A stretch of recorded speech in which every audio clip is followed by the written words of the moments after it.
we're live. And hello, everyone. Welcome to the first episode of Metal Inside of Me. I am your host, Connor, and this is my co-host, Chris. And we are here today. This is the first episode of our podcast.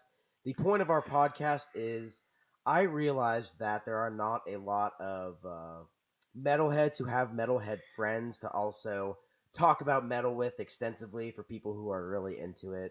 For me, I have quite a few friends who listen to metal, but I only have one friend who I can actually talk to about metal on a daily basis. And he is right here.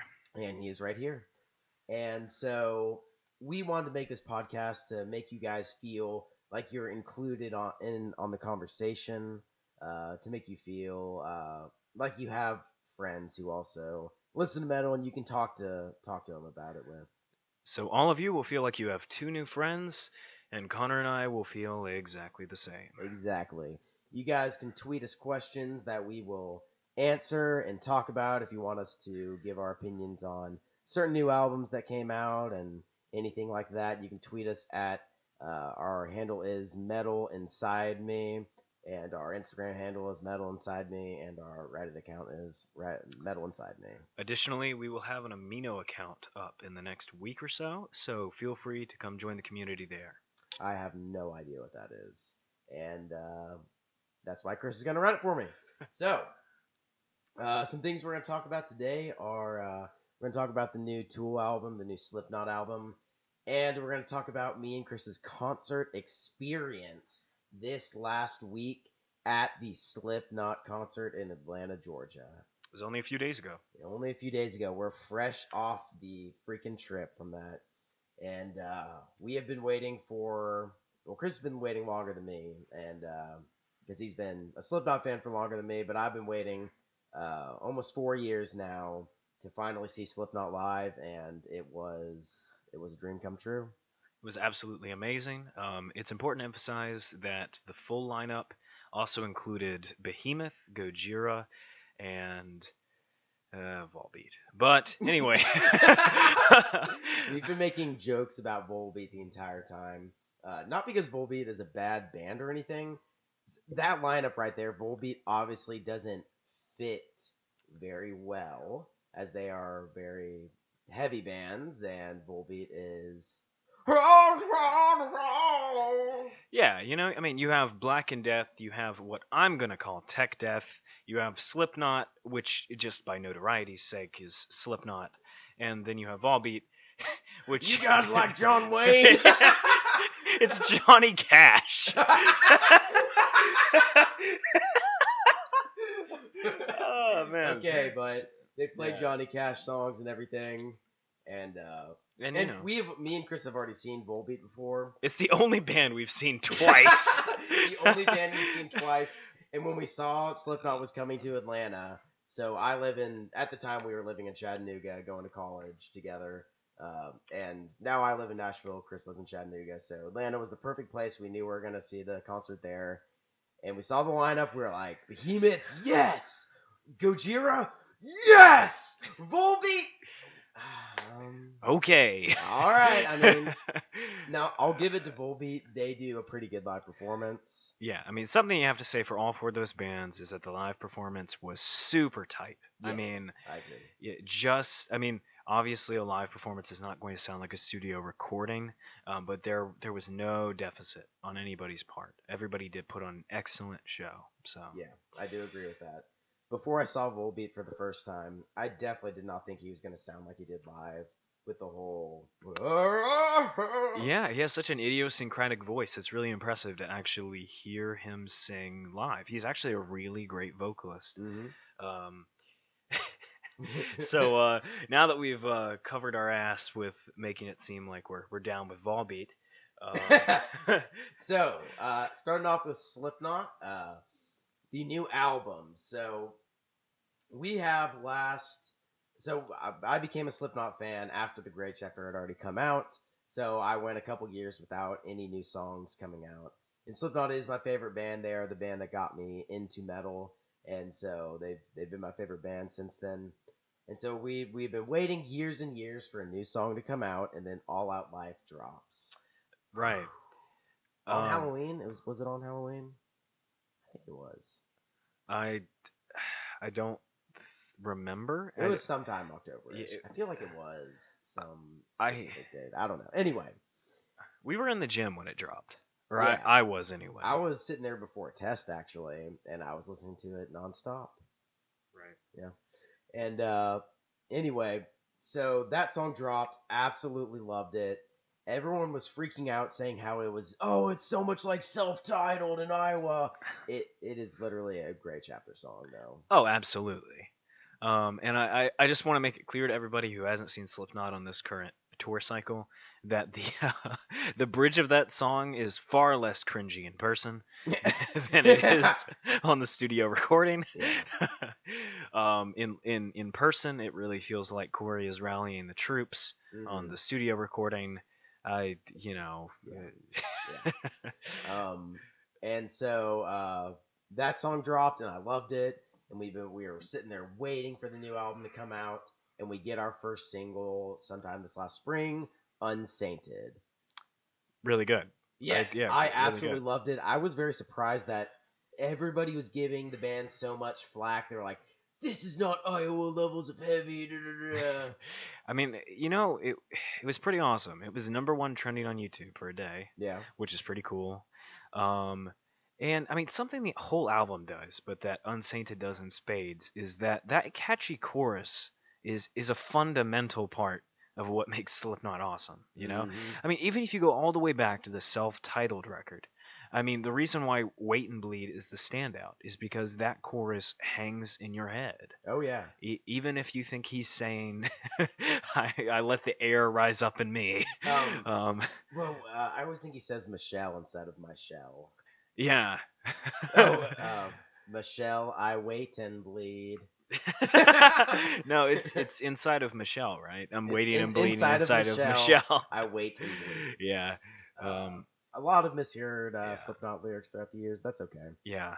And so, anyway, what was the next single? Was it Soul Wave Earth? It was, which was. I have strong feelings about Soul Wave Earth. Okay, you listen to it without watching the music video. You're like, okay, I can see that they're doing Iowa levels of heavy. Now his yell is not as guttural and emotional as it was back then, or as powerful, but it is essentially Iowa levels of heavy. Yeah, I mean, I think he's finally reached a point, which is funny to say after 20 years, right? But his scream is way more technical now, I think, than it was before. I can remember seeing interviews of him around the self-titled era, and his voice would be raspy, Mm-hmm. And I think Jonathan Davis from Korn is quoted as saying that he thought that Corey Taylor was going to blow his voice out. But he's achieved the rawness that I think the Scream has been lacking on the last couple of records. I mean, on Grey Chapter, which is a decent record, he's basically yell talking. And on the Last Stone Sour record, he was doing even more of that. He was almost doing like an aggressive spoken word thing whenever he would be screaming. But now he's really screaming again. Yeah, I agree. And I watched him scream for like an hour and a half, and it never lost its quality. Mm-hmm. He never relied on pointing the mic at the crowd to have us sing the lyrics so that he can catch his breath or anything like that. Yeah. So yeah, he's definitely more technical because you could tell the level of his yells didn't drop at all throughout the performance. Yeah, and I was a really big fan of the production quality on this record as a whole. I think the guitars sound better than they have in a while. The guitar sound was weirdly fat, which is like that's an adjective you use for bass sound on the Grey Chapter. They were just a little too big to be as aggressive as I thought they should be. But on this record, you sort of get that like almost buzz saw like effect on the guitar production that we really haven't seen since Iowa, because they took a conscious step away from it on Volume 3, which I think is a fantastic record. But now I think they've really balanced it in a way they haven't before. It's not like we're getting Iowa Part 2, which I think is what a lot of people kind of wanted. But we are getting this nice synthesis between the level of like catchy melodics that you get on nearly every track on Volume 3 and the aggression that is on Iowa. And a lot of that just has to do with the maturity of the band, you know? Hmm. So, Yeah, I agree. um, Uh, and so the Soul Wave Firth, whatever it is. Oh, they released a little teaser for it on Instagram of his little whatever he does at the beginning of it. And my friend sent it to me, and he goes, "Why does he sound like a redneck in this?" I'm counting all the killers. so so I have to. By the way, we're from Tennessee, so screw off if you think that's offensive. Yes. Um, but okay, so I have to give it to them. I think that there is some artistic merit to actually attempting to sort of create like a Scottish ballad type thing at the very beginning of the track, which is what he's doing. Yeah. You know, he's attempting to mimic the sort of balladry that you would hear from Scotland or Ireland. But in practice, it is a little a little odd. The hard R at the end of Killers, it sort of takes you out of what I assume is supposed to be a creepy vibe. Yeah. And I also have to say that during the live performance we saw, I did not. I didn't cringe as hard. It wasn't as rough. Now, you know, obviously, whenever you see a band live, there is an energy of being involved that is not present on the studio record. But I think he hit it a little softer than he does on the record. And also, it was the stage design. It was the industrial fans and the blue light and the fire when the hard part came in. I sounded like such a noob saying the hard part. Dude, I went to this concert and there's this really hard part that came in. It made me like move my head. Yeah, it was like... Volbeat's whole set. But it was really what was that? I'm telling you to drink your LaCroix. Sorry, we're having some technical difficulties. Technical difficulties, that's all right. So back to Solway Firth, the music video when it dropped. I'm sitting there watching it, and then I started seeing clips of violent stuff, and I said, wait a minute, is this a TV show? And it is a TV show. It is a TV show, and I got pissed. Now, disclaimer, I have seen The Boys, and it is amazing. So it's apparently a very good TV show. Yeah. I'll give them that. But it's you're using a music video, and also that song, the meaning of the song, doesn't have anything to do with the TV show. No, I have a couple of issues. My biggest issue is I am not a fan of whenever a band will use a music video as promotional material for something else. In metal bands, typically they do horror movies, they do shows that are a little more R-rated and violent, but nevertheless, I just don't like it. I'm not gonna get up here and be like, Slipknot is selling out, bro, because that's not what it is. They've done this before. I understand, but at the same time, it's not my favorite thing in the world. Yes, when you just said they did this before, I just discovered when I was on Slipknot's YouTube that the shape, first off, excuse my French, but the bitch version of the shape where he's like singing the entire thing is promoting a very old, very bad video game. It's like it's a movie adaptation of a video game. It's Resident Evil, which there has never been a good video game movie in the history of film. But that's exactly the sort of thing that metal bands would do. I can't remember who it was, but there was some crappy metalcore band that did a video for like Saw 5 or something. I mean, this happens. Yeah. But we're disappointed to see Slipknot do this. Right. I mean, I understand. Corey Taylor likes comic books. Yeah. I love comic books too. The Boys is an incredible comic book. It's an incredible show by Garth Ennis. And I'm in full support of everybody going and watching that television show. But please, just don't use your artistic property for promotional materials. It deprives it of its artistic merit to a certain degree. as well as if they wanted to do that in addition to real music videos for their album, I would be much more okay with it. But guess what they didn't do for this entire album? Now, disclaimer, I love the album. One of the reasons I don't think it's as good as it could have been is having good artistic music videos that convey the message of songs, which they've done very well in the past. There are zero music. There's zero actual music videos for this album. We have Unsainted, which is not really a music video. Like it's showing. It's also kind of cringy at parts when it's like zooming in on Corey Taylor's face as he's singing, like just like the floating head and stuff. It's not like a music video conveying the message of it. Neither is Solway Firth and Birth of the Cruel. It's a vertical filmed music video. Like there's no real music videos for this entire album. Let's be honest. Birth of the Cruel is a metal TikTok. Yeah, it is. Yeah, it pretty much is. And there's no use in watching it for longer than 30 seconds because they replay footage. Yeah. And Corey doesn't even do anything. He stands there and stares at the camera in his new mask, which I'm not a fan of. Yeah. We'll get to the masks and the costumes in a minute. Right. So now I would say All Out Life. That is a real music video. Now, I mean, it conveys the message of the song in a way, right? And it's hype. It's like Slipknot is back. We've been gone for 4 years, and that song just gets you hype. Watching all the people run around chanting "We are not your kind." All that stuff is amazing.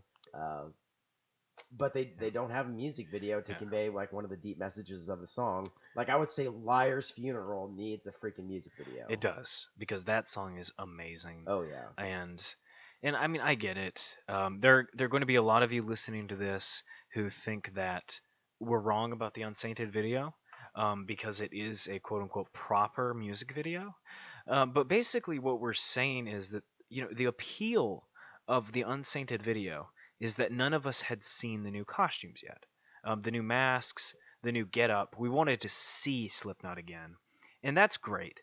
But the video on its own, once you watch it the first 2 times, doesn't really contribute to the song. And I'm just expressing my opinion here. I think that if you're going to have a music video, it should always elevate the music. It shouldn't just be something to look at.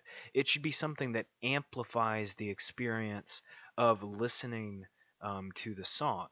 Now, to cite an example from this year that I think is true. Sorry, technical difficulties over here. Connor's over there. What? That's how I felt when the album dropped at midnight. Right. He felt like he was starting a new episode of CSI. Connor doesn't even. Okay. All right. Do they play The Who at the beginning of CSI? Every CSI. Oh, yeah. wow. Yeah, they have different Who songs for every CSI episode. My parents watched a lot of CSI when I was a kid. Wow. Yeah. All right. Okay. And my dad listened to a lot of The Who. All right. Wait, Who? Boo! I know. All right, look. After like 10 minutes of listening to this podcast, I'm sure you guys are just so ready to make fun of us. And that's okay. We accept it. Tweet us at Metal Inside Me. Shameless plug. Shameless plug. All right, what was I even saying? Oh, yes. Okay. So a great example of what I think that a proper music video should be is one of my favorite songs of the year is When a Demon Defiles a Witch by Whitechapel.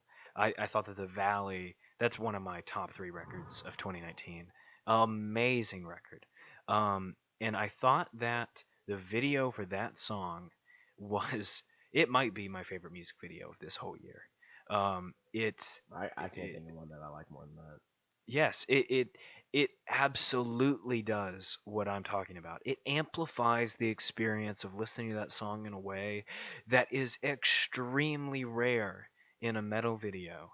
When you see the imagery used in that music video, you do not feel that it is gratuitous. You do not feel that it was an obligatory thing that the production company, the record label forced the band to do. It is a truly artistic piece on its own that works in confluence with the song in a way that is very seldom achieved. And that is my optimal music video, is this beautiful art piece that operates as, you're turning up the drive on your amplifier, if the amplifier is the song itself. And it strikes you right to your core. It does the same thing on Hickory Creek. Now we're gonna get to Whitechapel in a while, but I just wanted to. I've got to say, now that you said that, Yeah. to add on to When a Demon Defiles a Witch, watch that music video. I agree with what you said. It actually made you feel something, made you understand the song a little bit more. Now, you saw that music video. If you just listen to the song and watch that, you don't really know what it's about until you really read the lyrics and research it or something. I didn't. And then Hickory Creek drops. Mm-hmm. And I sat there and watched that music video. You do know what it's talking about. You know it's about his mother. It says in loving memory at the end. Yeah. I literally shed a tear during that music video, and then I realized what When a Demon Defiles a Witch is about, because they utilize the music videos. They use the same actress in both of them. Yeah. And then you realize, oh, the mom was going through all that stuff during what When a Demon Defiles a Witch is showing you. Yeah, that record is true high art, and everything that is associated with it has unbelievable artistic merit. It might be my record of the year, but we will let the dust settle on that at the end of this podcast when we talk about some more records. Yes. And next, I think that we'll talk a little bit more about Slipknot, and then we'll get to Tool. Would you agree with that? Okay. Yep. So the rest of the Slipknot album, Birth of the Cruel dropped, and dope song. And during that week, the album was supposed to drop on Friday, and it leaked. I ended up hearing, let's see, I heard Critical Darling, Liar's Funeral, and I think that's it that I heard. I sat there at work searching on YouTube, Slipknot, We Are Not Your Kind leaked. Yeah. And sat there and would search through it multiple times a day. But it seemed like the leaked songs only were out for like a day, and then YouTube shut that down real did. Fast. It was just that morning. I think it was a Tuesday. It was the Tuesday before the album came out. Yeah. And I heard Critical Darling, I heard Liar's Funeral, and I heard Spiders. And I understand that leaking is incredibly unethical, and I feel bad that happened, but it only got me more excited because dude, I was so hyped. Because between those three songs, I experienced three different flavors of the record, which got me so amped. Because Critical Darling, you're getting basically what you're getting with Unsainted. This intense verse, melodic chorus, exactly what you would expect from Slipknot. A Liar's Funeral is like you take what they did with Snuff, where it has this emotional core, and they added this aggression to it that just, oh man, it might be the best song on the record. That is just an incredible song where you really feel the anger. Even if you don't know what he's talking about, it really just hits you. The emotion of when he screams liar is really powerful. And then with Spiders, that's something that we haven't heard from Slipknot before. I love it. It is. It's one of my favorite like night driving songs right now. I don't experience it as creepy at all. I experience it as like this very cool new thing, that just makes me feel good when I've got my hands on a steering wheel at night. So and after hearing those three songs, I knew I was going to have to be checking my phone relentlessly, refreshing everything at midnight that Friday to get the record. Well, we got it Thursday at midnight. That's right, Thursday at midnight. Thursday at midnight. So the album dropped. I think I went ahead and started at Birth of the Cruel or something. Or no, I listened to Insert Coin, skipped Unsainted. Started going through it. Was very impressed. Oh, you sent me that Australian guy who reviewed the album and talked briefly about each song. So I was very excited about Red Flag, as he said that was one of the bangers. He also said Nero Forte. Yeah. Got to Nero Forte. Oh my! It's probably my second favorite song on the album, behind Unsainted. I do feel like now you've mentioned this before, Chris, how the songs are kind of formulaic in a way that it's heavy rapping, like I kind of call it rapping type versus it's a little bit more flowy in the rap sense than previous albums, Right. as he yells, and then the melodic choruses. I mean, And we've talked about that, but something he's doing on a lot of the verses that separates him from a lot of metal right now is that his vocals are in rhythm with all of the percussion. As opposed to the guitars, which really, really works on Red Flag, where both the guitars and Sid's records, his record scratching, they provide this almost like screaming, intensifying ambience around the driving percussion and vocals. We're to play a clip from Red Flag. Go for it.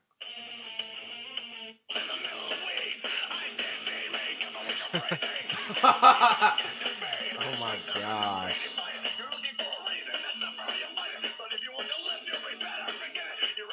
Yeah. This song gets me so hyped.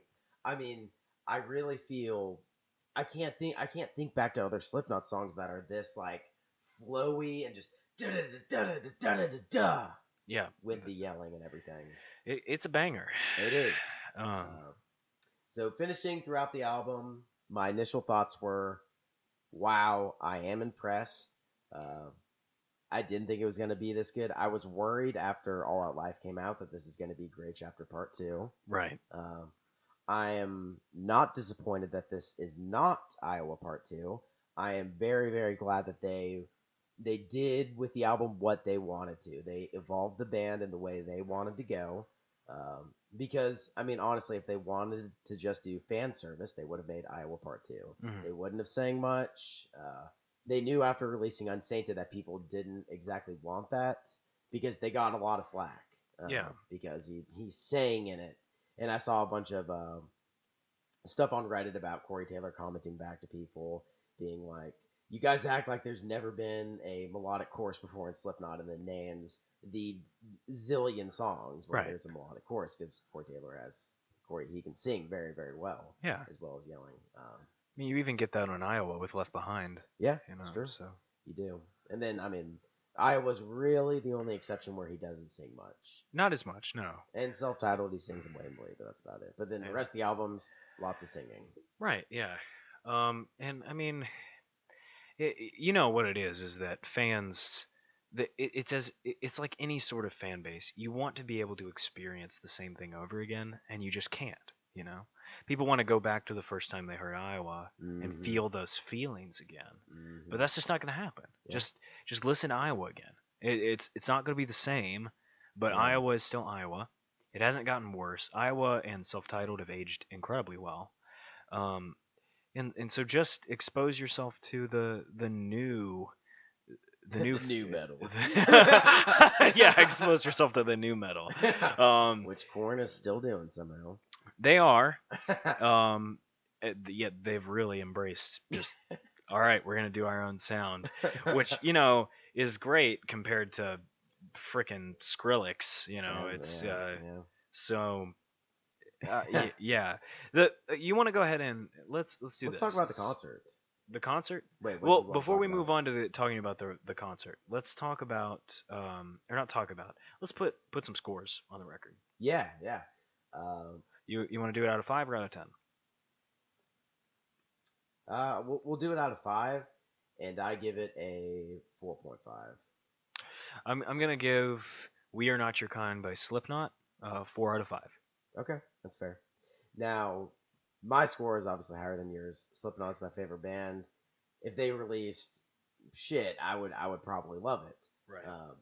But so I'm saying a 4.5 out of 5, where I would give Iowa like a 4.8, Self-Titled 4.8ish, Volume 3 4.7ish. It's slightly below those 3 albums in my opinion. Okay. And then All Hope Is Gone and Grey Chapter a little bit lower, in the lower 4s. Yeah. Okay. All right, the concert. Let's talk about the show. So It was a Tuesday afternoon. I'd taken off work, went over to Chris's house. I was down in Chattanooga. Only had a little 2-hour drive down there. Left at about 2 p.m. Got on down there. Stopped out at Chick-fil-A because I ate Thai food the day before. We were driving down the interstate, and I said, let's get food now. Let's go. So I was sitting in the back of the Chick-fil-A, dressed like I was going to a metal concert. Had all of the Georgia Christians giving me looks. This is true. I was really assessing my situation. I was trying to figure out how long can I sit back here without ordering food before someone comes and talks to me. I did realize, so I wear the same thing to every metal show: black bands, black khakis, and my Slipknot shirt. Chris pretty much wears similar attire, all black. And I realized stopping at Chick-fil-A was the only place we would stop and possibly get judged. Yep. Anyway, got on down there. We were at the Ameris Amphitheater, Ameris Bank Amphitheater in Georgia, or in Atlanta. It happened to be a suburb of Atlanta. Alpharetta, which is just like a typical suburb town. We're driving through there. We didn't really know about parking and everything. It ended up all the parking was free, and it was very close to the amphitheater, which was amazing. We get there. Now, this was one of my favorite venues. Yeah. Because we had standing seats probably about, what would you say, 100, 200 feet from the stage? I would say 100 feet. 100 feet from the stage. We were very close to the stage. Yeah. We were in, the first section of seating behind the pit, and the pit was very small. Smallest pit I've ever seen. Yeah, probably about 300 people, 400 people in it. Something like that, yeah. I mean, pretty small pit at the front. I really didn't even see that much moshing going on. No, I mean it was very much like a symphony pit. You know, if you were having some kind of dance or something on stage, is where you would put your instrumentalists. Yeah. This was not. The whole pit was the size of what I would of an orchestra, or what I would consider to just be like a standard sized mosh pit. Yeah. Had they moshed, they would have all been moshing. Yeah, very true. So we were getting close. We could see the stage very well. And so there are 4 bands, and the entire show went on from 5:30 to 11. So that's what 5.5 hours. Yep. Yeah. It was a long show. And so, but we could get up, go to the bathroom between sets, get water, get some beer, all of that stuff between sets. Great venue. Yeah, very good venue. We could see the stage well. And so we get there, and Behemoth starts. Now, I haven't listened to Behemoth that much. I am a practicing Christian, and I do want to tell you metalheads out there who are also practicing Christians, or if you have friends who are Christians, there is no reason that Christianity and metal should clash at all. I personally haven't listened to any metal that has offended my faith or anything. Like, I listened to Behemoth and watched them. It just so happens that we took a video of Behemoth right as he yelled, "Hail Satan!" And I actually laughed very hard. Yep. Disclaimer for everybody out there who's not a Christian: I am an atheist, and as a result, everybody's represented here. Yes. Connor's just making his point. Yes. Don't run away if you're not a Christian. Yes, we have a very diverse group here, and it doesn't matter what faith you practice. Listening to metal, it shouldn't offend you in any way. And so Behemoth starts. They absolutely killed it. Chris, you are a pretty avid Behemoth fan. What did you think of the performance? I thought it was really great. It was a little bit disappointing that it had to be so abbreviated. That's true. Behemoth could only play their shorter songs, or their shorter popular songs, but there were still some fantastic moments. I thought the performance was great. They went through multiple stages of performance aesthetics. You know, they came out in masks, yes, and then they were wearing their death paint, and then they were wearing blood on their face. Yes. Nergal was spitting in the crowd. It was really great. And something I have to say for all the bands, but I knew it was going to be like this as soon as I heard Behemoth. Sound design in this performance was fantastic. Yes, in this amphitheater, very well. Yeah, you could hear everything extremely well, including the bass and the vocals, which often get washed out in a live performance. I thought Nergal's death growls were as distinct and great as they usually are on a studio record, and I thought that their performance was just overall really really great. It's like Connor was saying. I think part of the reason why they're a black metal band, and for all the elitists out there, I know that they're Black and Death or whatever, but the reason they're a black metal band that's incredibly accessible is because there's something really positive about watching their performance. There's something really symbiotic in the relationship between that band and the crowd that I think is really accessible to a lot of people. And I know that watching Behemoth, I felt great. It's the only concert I've ever been to where I saw a man who looked just about as conservative as you can look. You know, the camo cargo shorts, American flag t-shirt, baseball cap, stand up on his feet, throw up devil horns, and scream out loud when Nergal said "Hail Satan." As well as, let's take into account their banner is was a black and white America with a bunch of upside down crosses on it. Yeah. It was. I think that those stars on the American flag were pentagrams, and there was a gigantic upside down cross on the United States. Yes. I would also like to note during that performance when they did the when they did the satanic prayer with was it Children's Voices that did the satanic prayer? It was. It's from the God Equals Dog song. Ah, okay. Yeah. So when they did that, I remember looking over at Chris and like laughing. Me and Chris kind of laugh at inappropriate things. Sometimes we laugh at TV shows and stuff that are overly violent.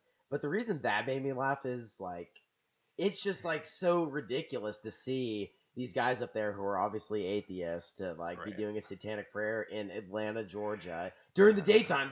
It was still sunny out. The middle of the day in Atlanta, Georgia, and Behemoth is up there screaming "Hail Satan" while the voices of children say "Jesus Christ, we will not forgive." And so then Gojira came up next, and Chris hit his mic. And so Gojira came up next. Oh, they brought up a bunch of their own lights for their show, and it was a very, very good performance. So Gojira is one of my favorite bands, and seeing them live was not disappointing in any way. The performances truly lived up to the personal hype that I had, having seen their live performances recorded before. I really love the way that their guitarist and vocalist, I think his name is Joe. I love the way in which he tends to make verses that are usually screamed a little bit more melodic than they might otherwise be. He sings some parts that are usually screamed. And overall, the performance was fantastic. The intensity was maybe unmatched if it were not for the fact that Slipknot has 9 members who are all going completely ham up there on stage. And yes, they brought out their own lights. It was fantastic. It was maybe of the 2 performances that we saw in broad daylight, it was probably the more appropriate for broad daylight. But it was absolutely fantastic. I felt a little bad for the vocalist because he definitely gestured for the crowd to mosh and they did not mosh. But I can't really blame them. There were like 40 of them. So, yeah, I really enjoyed that whole concert. We've seen Volbeat twice. There's all we have to say about that. They're fine. And last thing I want to say about Gojira is, after their first song, they abruptly stopped it. All the lights that they had on stage went out, and he goes, "Thank you." Yeah. And it just completely stopped. And they did that during Backbone. They stopped the song abruptly. Everything stopped, and he goes, "What's up?" Yeah, and then he casually mentioned that Mastodon was wandering around the city. Do you remember that? Yes, yeah. And that they toured with them before. Apparently, Mastodon was there I guess watching the show I guess. from the wings probably, but he said if you run into Mastodon in the street, show them some love. So Also, I remember this one girl that I knew saw Metallica on tour, the same tour that we saw them on with Avenged Sevenfold and Volbeat, which was very good, by the way. But they saw them with Gojira and Mastodon, yeah, which would have been better. better. Yes. Yeah. Well, I don't know if It- I'd even say better because me and you are very big Avenged Sevenfold fans. it was very meaningful to me to actually see Avenged Sevenfold. Even though I was 20 at the time and wasn't so much into them anymore, because I loved them so much when I was a teenager. I mean, just from 13 to 18, they were definitely my favorite band for a very long time. And so it was very, very important to me to see them. Yeah, and they were also one of the first metal bands that I liked.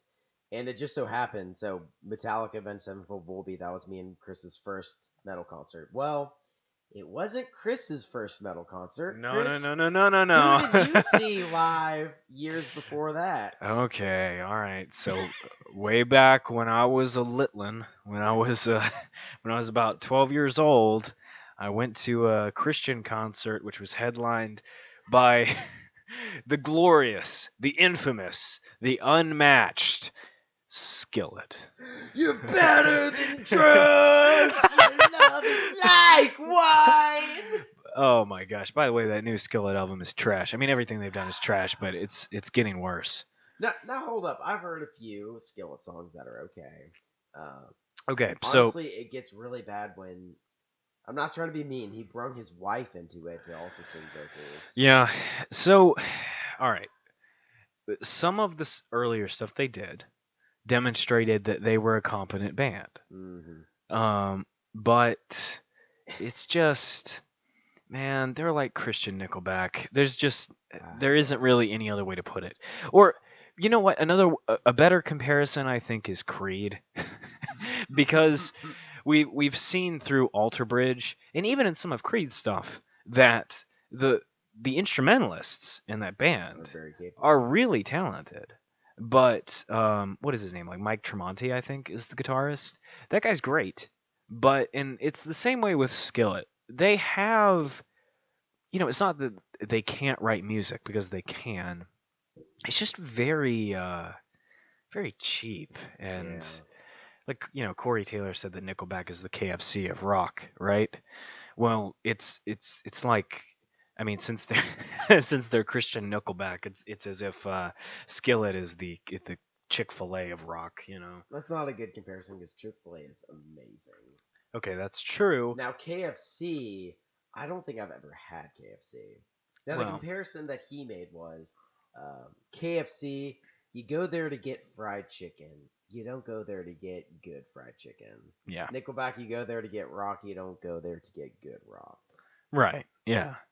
But no, I understand the But- Christian comparison with it. But I mean, yes, the first time I saw a rock band live was Skillet, Okay. and it was terrible. Yeah. And so the first metal concert we saw was Volbeat, Avenged Sevenfold, Metallica. The funny thing was, we found out about that concert because we were looking for Avenged Sevenfold concerts. Yes, we And then were, we actually found one that they weren't headlining. but the headliner was Metallica, I know. so we had to go. Exactly. And Yeah. we will definitely get into that story in future podcasts. But Absolutely. back to the concert we went to recently. Now we get to Slipknot. Right. They open up with People Equal Shit. They did. It was which fantastic. The fantastic. middle-aged woman and her 11-year-old daughter next to me said that they were about to get crunk, so so watch out. And this was me and Chris's first Slipknot concert, and the middle-aged woman next to us told us that it was also her first one, but her 11-year-old daughter, it's her second one. Yeah. Which made me feel like a wuss.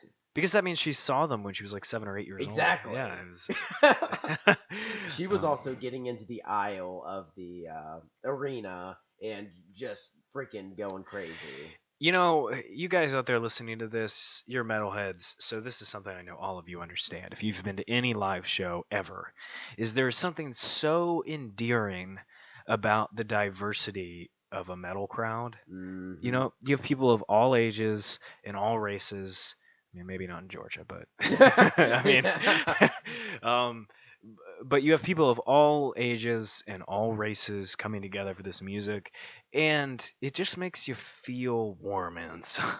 It does, and Corey Taylor pointed that out halfway through his performance about how, oh, it was right before they started All Out Live, Yeah, about how he's like, I don't care about what color of skin you are or all that stuff, your age, race, sexual orient. sexuality. Yeah, He said, we don't care about that. We are a metal family. And tonight, everybody in this arena, we are family. You look around, and it really did like warm your heart. And he's like, if anyone tells you otherwise, you tell. This was kind of cheesy. And he's like, I dare you to challenge them to all out lie. yeah, it was a little cringy, At the but end. But it really did the- make me feel. I looked around the arena, 10,000 people of this diverse crowd, and it's just like. Now I've said this before, Chris. How metal really does bind you to someone else quicker than any other genre of music that you might share with someone. oh, When absolutely. I find out someone else is a metalhead, it's just like instant friendship. Oh, There's something about it. It really is a community.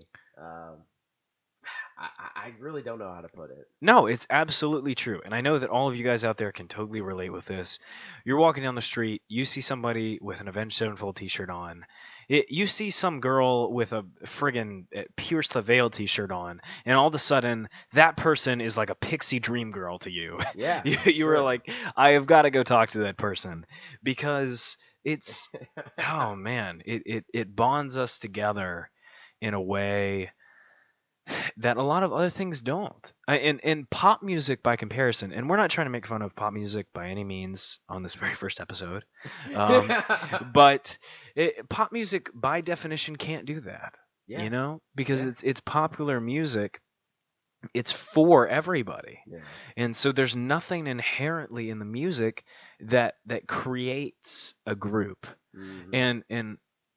And don't get us wrong, you know, metal is for everybody, but not everybody is into metal. And Mhm. so when you get into it, everyone else who is also into it is immediately a member of a massive family. Yeah. And I've decided, so after being a metalhead for a couple years, it really made me start to tell people when I see them wearing metal T-shirts to say something to them, even if it's just a casual comment. You're in the grocery store, oh hey, like your shirt, Yeah. and then that lets them know, hey, you're a metalhead. Yeah. Now, the other day, a couple months ago, I was leaving Walmart with my girlfriend. We're walking out. I look to my right. And I just immediately notice I see this figure that I recognize from an album cover. It is Whitechapel. And then I see the writing on it. I see it's Whitechapel. And I'm walking, and I'm already like about to pass this guy who's waiting outside Walmart smoking a cigarette. And I think to myself, I start to panic a little bit. I'm like, I've got to say something to him, especially this is Whitechapel. I love Whitechapel. right. And so I haven't really come up with something in my head I should say on command. And so the thing that came out was I pointed at him and said, Whitechapel, woo! In the most like non-metal way you could possibly say that. And he kind of gave me just like a head nod. But what I should have said was, should have gave him the rock fist, and I should have said, Whitechapel, yeah! Or I should have said like, dude, love your shirt, and gave the rock fist, but I said, Whitechapel, woo! Man, you know, when I go out in a metal t-shirt, I get more compliments than when I wear any other kind of clothing. Oh yeah. Even my nicest clothes, nobody says anything to me. Yeah. But if you go out in a metal t-shirt, somebody is going to say, "Hey man, nice shirt." Because it doesn't matter how it looks. No, it's that you've identified another metalhead head in the wild. and Exactly. so you have to take advantage of that moment to express that to them, and that's really wonderful. And we've been to some pretty crazy concerts. We've been to some intense stuff. We've been to big bands like Metallica. We've been to underground punk shows taking place in the crevices of Florida. And there is an unrelenting positivity to those performances that I know you guys out there as metalheads completely understand. Yeah. Other metalheads are some of the nicest people that I have ever met. And even when they're drunk. We have quite a few stories about running into drunk metalheads. And, okay, so back to the Slipknot concert. They played 18 songs. They pretty much hit all of their big songs. The only thing I was a little disappointed about was they only played 2 songs from the new album. It's true. Which was Unsainted and Solway Firth. Singles. I much would have preferred Red Flag or Near Forte. Yeah. But that's okay. Because I really would have liked to see him do that live. Yeah. Those very fast yelling verses. They did play Wait and Bleed, which Yes. was cool. Which obviously is not on the new album. Yeah. But they haven't been playing it this tour cycle, and they played it for us. Yeah, which was amazing. Yeah. And so after they hit all the big songs, they did the encore. You know, they went off stage, and oh yeah, of course they're gonna come back out because they haven't done Spit It Out, which they've done every single concert for the last 20-something years. Yeah. And so I was waiting for it. So during concerts, I like to take a couple videos of songs I really like. And honestly, I am good at taking concert photos or concert videos. I hold my hands all the way up, keep it very steady. This man is shameless. Oh, I know. And I get the chorus, and then I get it down. I don't hold it for the whole song. 20 seconds, I'm down. I like to watch them a couple years later. It's good stuff. Now, Spit It Out was coming out. I told Chris, I was like, look, we're not taking a video of this. We are going to experience getting down and jumping the fuck up. Yep. And we did. We did jump the fuck up. But not yet. Not yet. Not yet. Not until I say so. And that was a really great experience. It really was. To watch all the people in that amphitheater leap up. Oh yeah. Was fantastic. Now, and then they ended it with Surfacing and amazing show. Now, something I've got a bone to pick with Chris. Oh, here we go. So, I woke up the next day, and I couldn't turn my head to the right or to the left.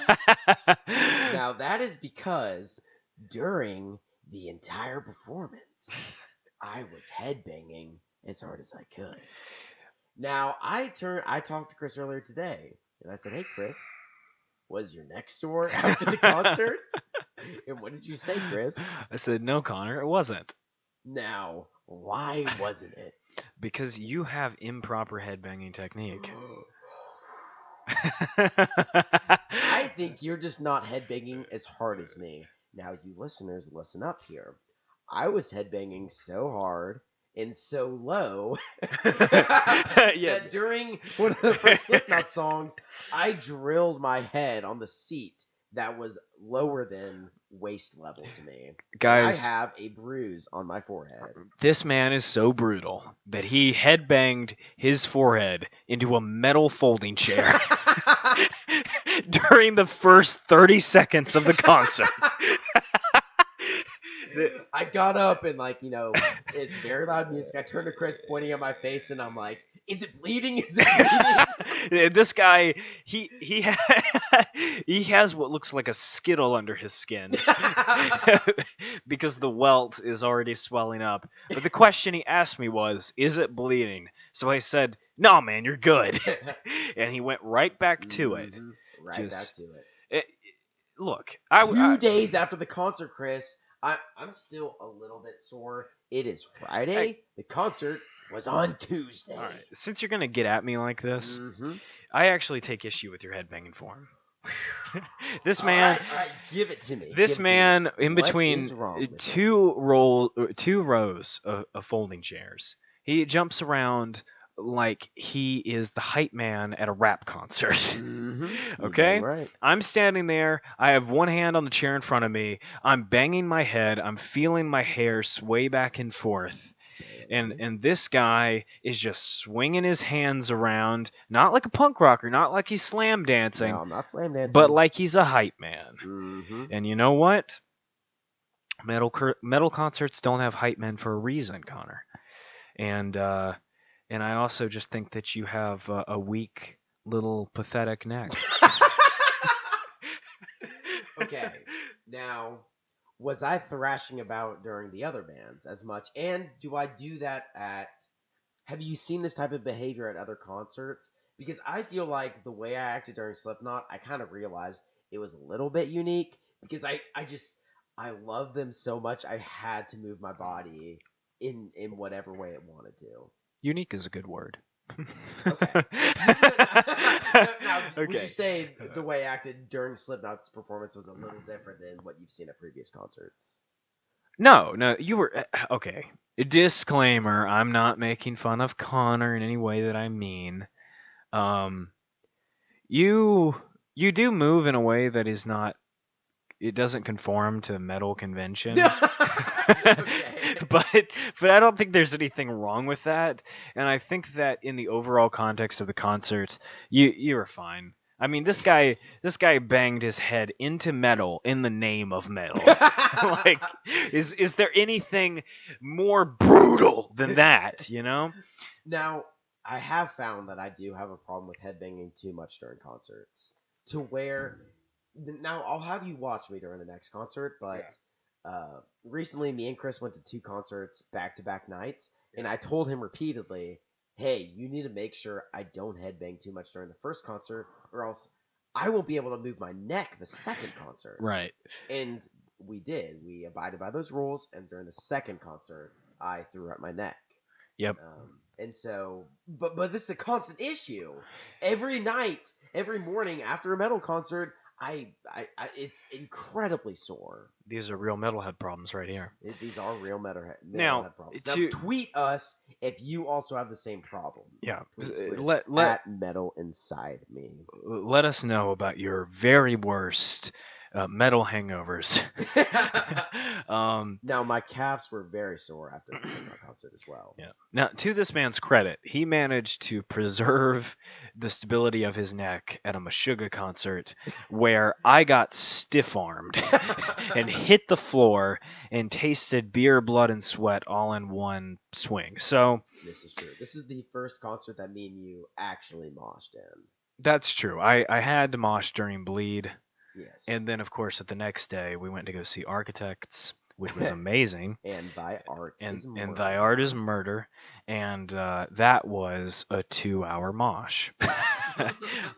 I definitely took some hits. Mm-hmm. I busted my lip during that concert.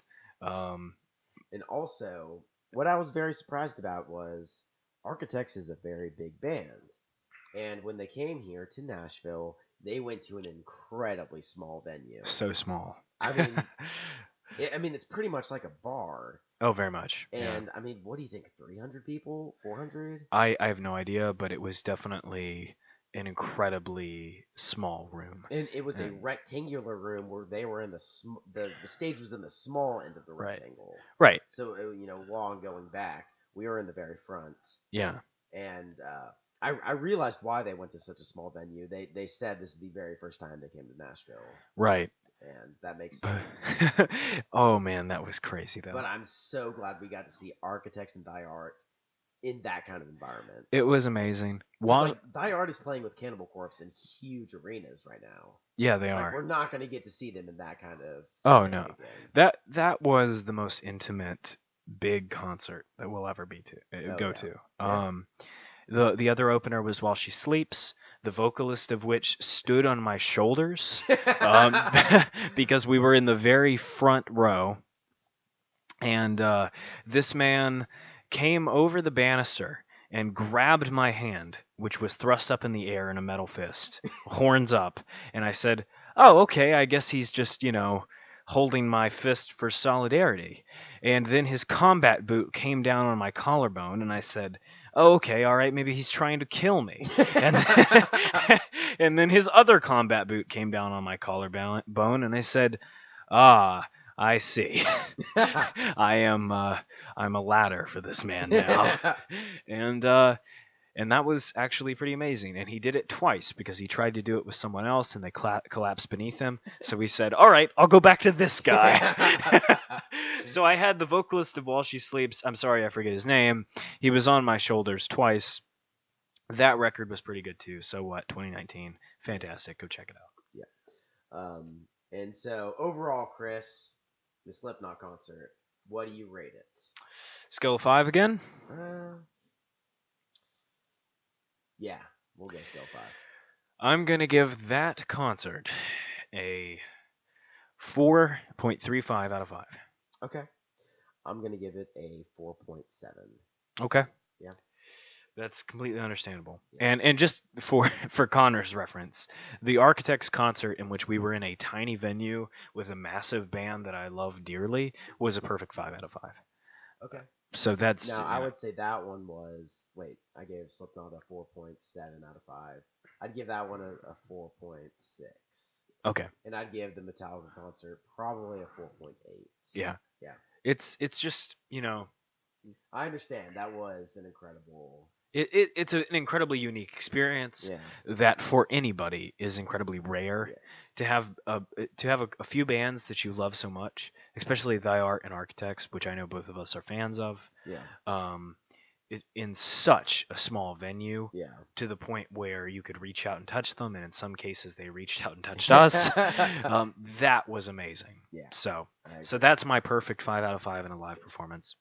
Just for anybody who I might have to rethink that because I'm imagining the reason I'm liking the Slipknot concert, I'm rating it higher than that in terms of favorability is because they're my favorite band. Yeah. But I'm imagining for a second if I saw Slipknot in a venue like that, that would be the perfect 5 out of 5. Oh, that'd be insane. Oh man, to see Slipknot in like 1996 when Corey Taylor had just joined the band. By the way, don't fry me in the comments if he didn't join in 1996. I'm just guessing. It was 98, whatever. Something like that. Came out in 1999. Yeah. Whatever. In fact, now that I think about it, I know he wasn't in the band in 96. Probably 98. So just chill. But mate, feed, kill, repeat, man. Obviously, that's the original. That's for the true Slipknot fans. Man, if you just love the sound of industrial machinery over distorted guitars. I've only listened to that album one time all the way through, and I think I texted you, Chris, and I said, "Wow, it's pretty weird." Yep, and that's basically all you can say about it. Corey Taylor wasn't in the band; they were figuring out who they were. That's just what it was. All right, now it's time to talk about Tool. All right, guys, it's Tool time. Okay, Tim Allen. Okay, Connor. So let's just start talking about the new Tool record. It's been 13 years. I am a Tool fan in the conventional sense that I own all the records. And our friend, a mutual Tool fan, pointed out that they released this record 10,000 days. Roughly 10,000 days after 10,000 days. No. Not after 10,000 days. It was after Opiate. Oh. It's roughly 10,000 days. Oh, that's right. After their very first EP. Yes. Okay. Yeah. And that would be a very Tool thing to do. Of course it would. Now, Chris, is Tool your favorite band? Unfortunately, by unfortunately, I sound like a hypocrite. No, I don't know if they're my favorite band, but they are top 5 for sure. Yes. And I went at least 2 years saying that they were my favorite band. Okay. So they do hold a very special place in my heart, and my reaction to their music is the same as it always was. My musical catalog, my library rather, has just been more populated by other bands at this point. Yeah, I understand. Yeah. And so Chris, when I first, we'll tell the story in later podcasts about how Chris was very influential in making me a metalhead, and he obviously showed me Tool. That was when Tool was his favorite band. That's right. So I listened to all the popular Tool songs, and ever since then, they've been one of my favorite bands. I've absolutely loved all the songs that I heard, but I never sat down and listened to their entire catalog because you can find bootleg versions on YouTube during that time. Right. And I didn't go to Walmart and buy the albums. I was one of those people that spent $30 on on Undertow when I found it at an out in the boonies bookstore. and they knew what they were selling too, because it was one of the only CDs they had that was in one of those lock cases that you can't unlock unless you take it to the register. Yeah. I have Opiate on vinyl. Oh my and gosh. and all 4 of the full LPs in their CD format. So you could say that I'm a real Tool fan. Oh wow. Now here's the thing: you're not a real Tool fan unless you listen to Opiate when it came out. That's Yeah, all I'm saying. right. So I'm not Now I wasn't born when Opiate came out. right. So I'm not whipping the CDs out of my cargo shorts and throwing them like shurikens or anything. But I do stand by the love of Tool. Yes. And I will start the conversation about the new record by saying that I thought it was great. Yeah. Just a general comment. I really enjoyed it. I think that Anthony Fantano can play in traffic. Not really. I love you, Melon. But I thought that it was a great record. Yeah. I agree. So leading up to the Tool album, about a month ago, Maynard came on the Joe Rogan podcast, which I love. And I listened to it, and he announced that they are going to release Tool's entire catalog on Apple Music, Spotify, YouTube, everything. And so, right during that time, within the first week, I sat down and listened to the entire Tool catalog. And so there was that was an honestly amazing experience. I'd probably heard about 3 to 4 songs on every album that had been released. Then I sat down and listened to them from start to finish in their entirety, which is kind of ironic because that's what they wanted people to do by not releasing their stuff on Spotify and Apple Music and streaming services. But I actually did it when they did release it on that. And so I did that, and I was like, oh, wow. Like, honestly, this band is on another level. They do put an unusual, a not very typical amount of time and effort into their music and their lyrics and their instrumentation and everything. And that made me very excited for the new album and listen to the new album. When Fear Inoculum, the single, was released, I wasn't super impressed. It was a very slow song. It was very okay. It sounded very Tool. And then the rest of the album, it sounded like Tool songs from the other albums, and which is stuff that I love. And overall, I really, really enjoyed it. Right. So the fact that the new Tool album sounds like Tool is, in my opinion, not a bad thing at all. Yeah. I don't think that these are just recycled songs. I know that some folks have been listening to the songs and have been thinking that, hey, this is just Tool by the numbers or whatever, you know? But I think that they've just managed to maintain their distinct sound while still giving us something new. Also, the record sounds to me like a true love letter to the fans. I've mentioned to you before, there are moments on the final track, not counting Mockingbeat, but Tempest, which I'm going to pronounce as Tempest because I think that the 7 is just a cosmetic choice. But I think that there are moments on Tempest that sound more like the Tool we heard on Undertow than we've heard on any of their other records. And I think that that's really beautiful. I think that the new record really gives Tool fans everything they've been missing. They give us the Tool sound while still giving us truly new tracks. And something else I've mentioned to you before is that I genuinely believe this might be their most accessible record. Which basically means that out of all of the Tool albums, this is the one that I am most comfortable saying to anybody, a girl that I'm dating, somebody that I don't know, my dad, whatever. I would say to them, hey, go listen to this record because the music is incredibly clean.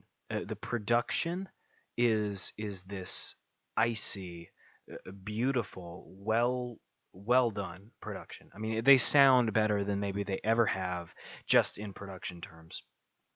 And the themes on this record are more relatable and universally applicable than they've ever been. We're talking about a record that is about aging.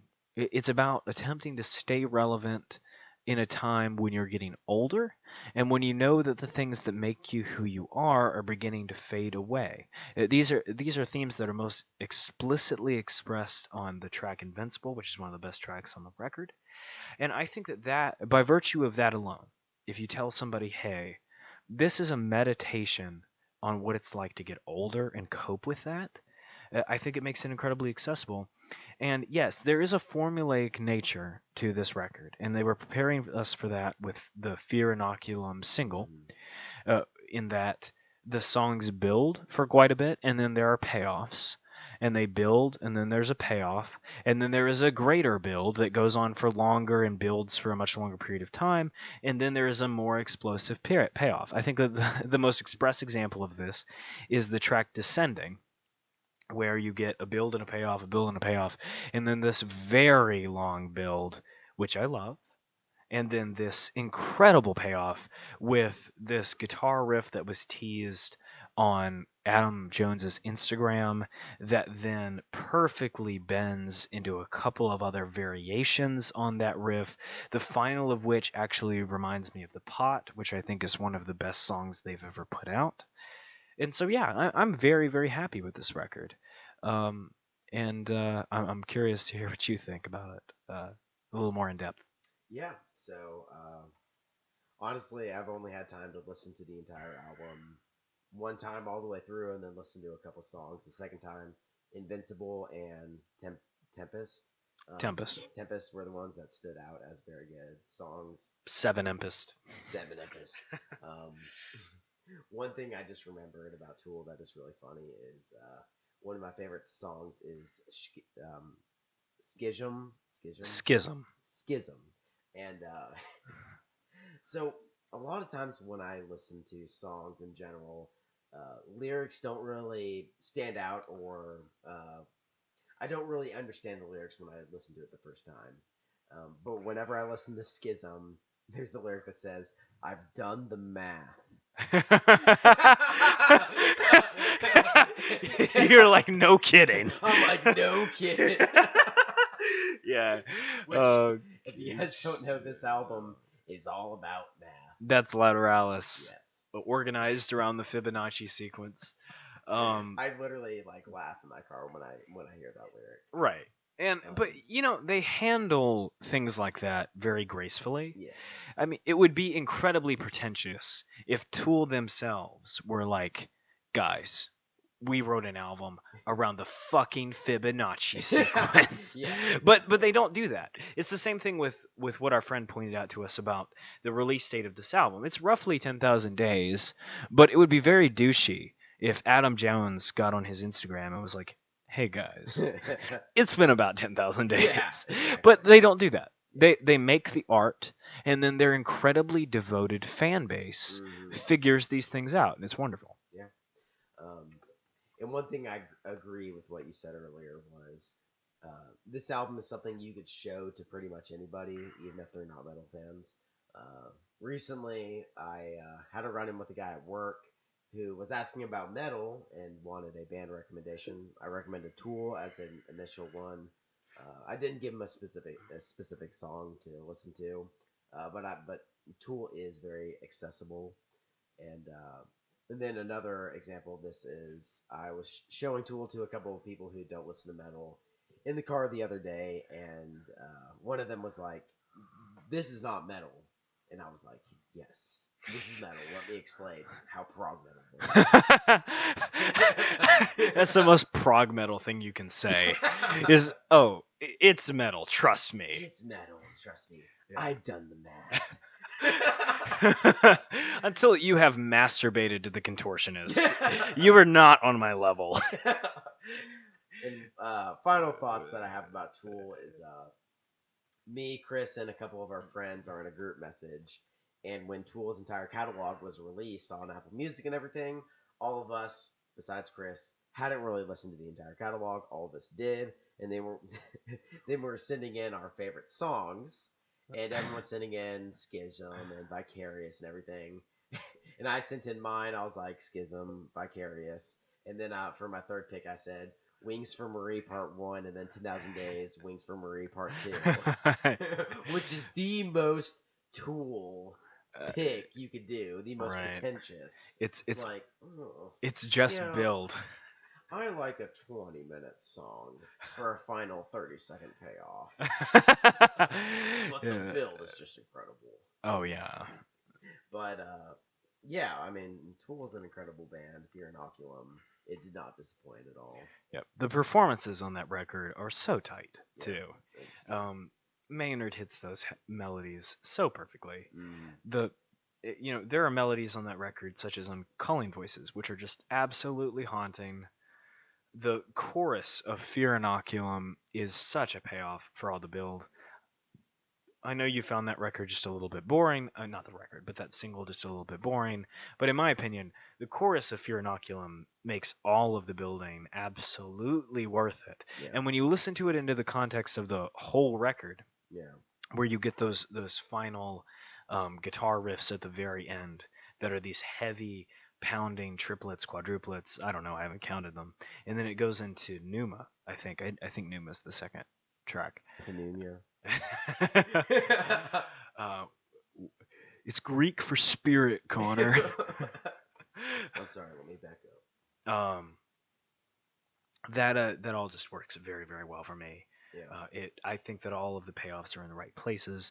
I'm okay with the build. I understand. I'm not going to give... We'll do scores in a minute, but I'm going to go ahead and give you a teaser. I'm not going to give this record a perfect score, because I think that some of the building portions of the songs, they do drag out a little bit after you've heard them for the first time. The first time I listened to the record, I was like, wow, this is amazing. Mm. Second time I listened to the record, I was like, okay, some of these building moments where it just goes on with the same riff over and over again for a long time, and the only variations are in Danny Carey's immaculate drumming, are the drumming is amazing. That guy is just a goddamn octopus. I don't know how he does what he does, but there are moments on the record where I'm like, okay, this is going on for a little bit too long. I know that I myself, especially in the gym when I'm working out, I will skip to just the 10 minutes and 15-second mark of descending, just because I want to hear just that part, which is not a good sign. There are some parts of the songs that are a little boring. I will admit that. But I love the record, and I do not think that it is a disappointment. It's been 13 years, and as an avid Tool fan, listening to this record, knowing what Tool does, knowing what Tool can do, I'm not disappointed at all. I think that this is a great record, and when we get to scores in just a minute, I think you'll find that my score is quite high. Okay. So, in terms of score, I don't think I can give it a score quite yet. I've only listened to it once. I really only feel like I can give a score to an album after I've really listened to it, up to like 5 times. That's why I feel like I could give the We Are Not Your Kind Slipknot album a score. It's because I've listened to it at least 5 times all the way through. My initial thoughts about Fear Inoculum is I didn't like it as much as my favorite Tool album is 10,000 Days, and probably very close behind it. I'm not as familiar with all of Tool's catalog to rank it between all the other albums, but definitely on par and not anywhere below the other albums. Definitely on par with everything they've done. So, in terms of score, Chris, I want to hear your favorite Tool album and what that score is, and then Fear Inoculum and that score. Right. So I was about to say that this is not my favorite Tool album. I'll just go ahead and say that. My personal favorite Tool album is Anima. I respect what Lateralis is, and I think that it's a beautiful album. I know that that's the fan pick, but my favorite in terms of just personal enjoyment is Anima. The first time that I heard Anima, I was blown away. I was taken on a journey. It was amazing. The first time I heard Lateralis, it was the same thing, but my emotional response was just a little bit less. So this is not my favorite Tool album. but also do not think that it is the worst Tool album. I think that it is better than Undertow, which in and of itself is an amazing album. Sober still gets played on the radio now because that's an amazing song, and I think that everything on Undertow is amazing. However, I think that this is, and I'm not going to rank them, just in case anybody's expecting that. I'm not going to rank the Tool albums because I think they all coexist quite nicely. I'm going to give this record a 4.5 out of 5. I was tempted to give it a little bit higher than that. It is not a perfect album. There are problems with it, and there are issues that basically just leave me feeling a little bored at parts. That's really the only part of the album that I don't like. I'm not going to include the Siegs on the record, the optional tracks, because even the band understands that they're optional. They were only present in the digital deluxe version. The standard version of the record does not include the Siegs, so I'm not judging those. I'm just judging the songs by themselves. The 7 songs, I think that this record gets a 4.5 out of 5. And this is not just a grading scale I use for Tool albums. This is my grading scale for all albums, regardless of band or genre. So, yeah, that's what I have to say. 4.5. What would you give Anima? Anima? I think Anima is a 4.8. Wait, why are you saying Anima? Because that's how it's pronounced. Wait, isn't it like a joke name? No, it isn't. Like an enema, which is like a butt thing? Well, yeah, and if you want to interpret that as a joke, that's fine. Yes, it is a reference to Anima. So the letter at the beginning of Anima, which is the A and E conflation, is called an esh. And I'm not gonna just flex my English degree too much. But that is a letter that used to exist, and in the English language. Yes, it was, and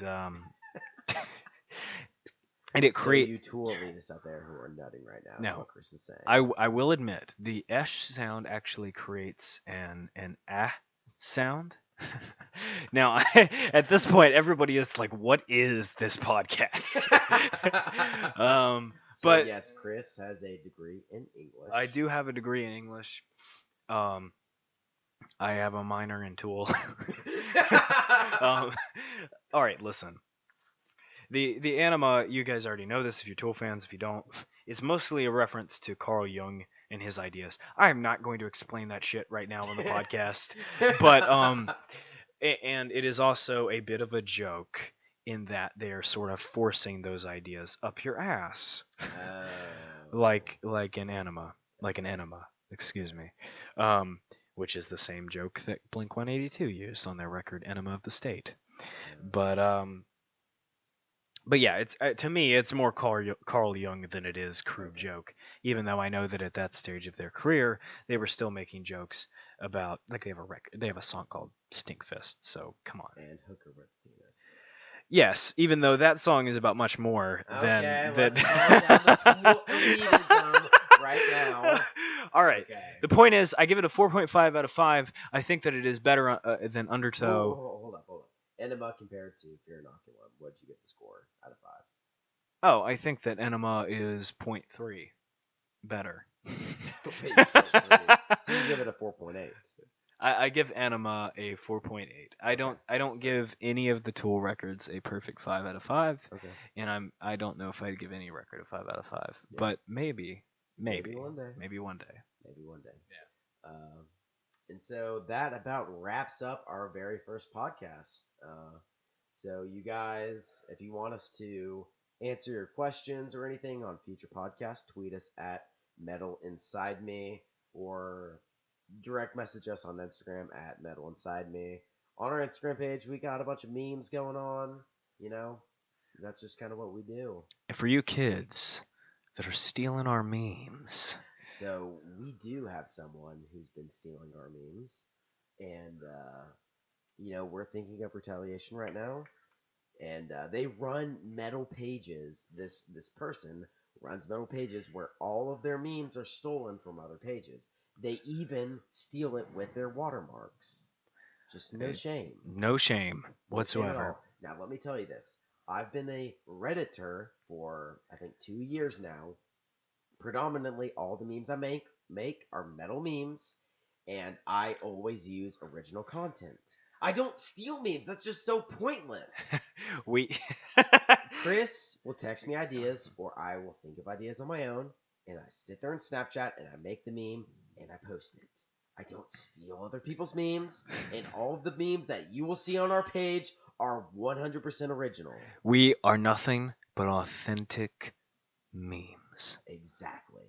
If you go to our Twitter page and you see that meme of freaking Blue Elmo over the knocked loose guy's face, that is original because me and Chris think that he sounds like Elmo. He does. Chris, you want to hear my knocked loose impression? Go for it.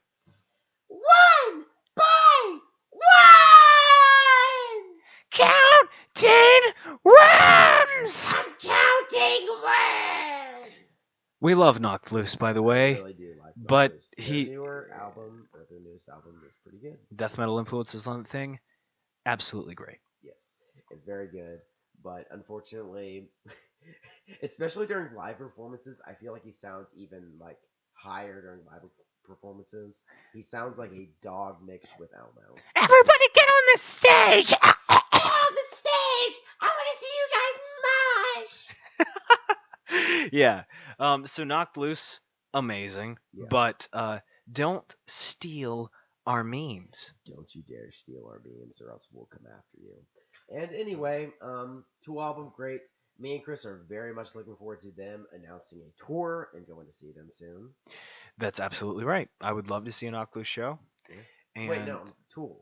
Oh, you're We talking can't about wait Tool. till Tool. Sorry. Yeah, they still haven't. I'm really surprised they Yeah. haven't announced a tour yet. We haven't seen Tool yet, and that is one of the great disappointments of my life. Yeah, and we will do that soon. And anyway, tweet us, and that's about it for our first podcast. And Tune in to our next episode, where we're going to be discussing such interesting topics as change in metal music. Does Bring Me the Horizon suck? And what does everybody think of Ozzy Osbourne on a Post Malone track? oh Lord, yeah, we'll definitely talk about all that. All right, see you guys. Peace. See ya.